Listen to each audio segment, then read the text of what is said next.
بسم الله الرحمن الرحيم. اليوم التقينا بالشاعر الكبير شاعر العرب الشاعر بن جيشان. الشاعر عندي سؤال لو سمحت الشاعر. مرحبا آمر بيه.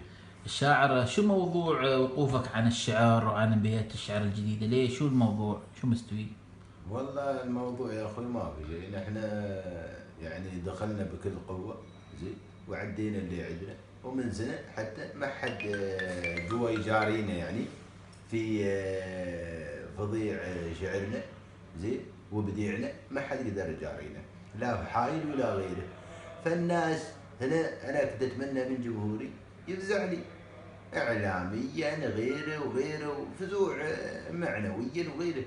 فجمهورنا ما قدر معان جيشان ولا قدر قدوره وفنونه وبديعه، والله يطول عمرك ما يعني هي قدور منهم. اما جمهور ناس اغراب من برا البلاد في الفيسبوك ناس تقدر يوم انزل قصيد على الاقل كلمه صح لسانك شيء من القبيل.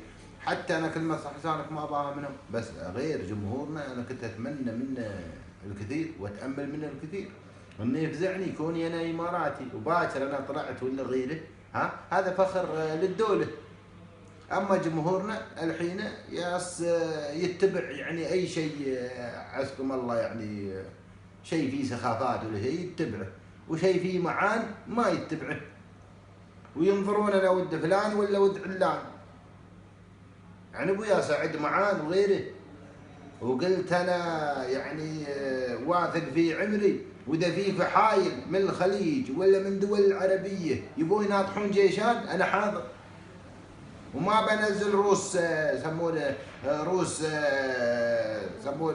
روس يعني جمهوري، ما بنزل روس مبد.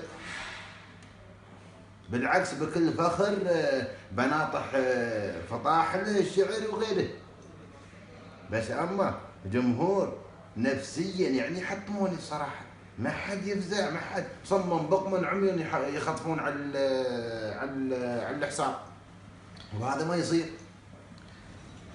بس الشاعر جيشان الناس يعني يعرفون الشعر بيردون عليك، والناس اللي ما يعرفون الشعر صعب ترى يا الشاعر. والله يا اخوي يعني يعرفون الشعر ولا ما يعرفون، في حسابات ثانيه ادريبهم انا عشان ود فلان وقصيد والله ما به معان، انا قابض كسور على شعار كبار، بس انا ما ابغى اتكلم واسوي مشاكل زين. والجمهور يصفق لهم يعني مثل ما قلت انا، تصفق الليالي لمن تشاء حتى لو كان عسكم الله بربرتيس بالشعر. هاي هي ترى.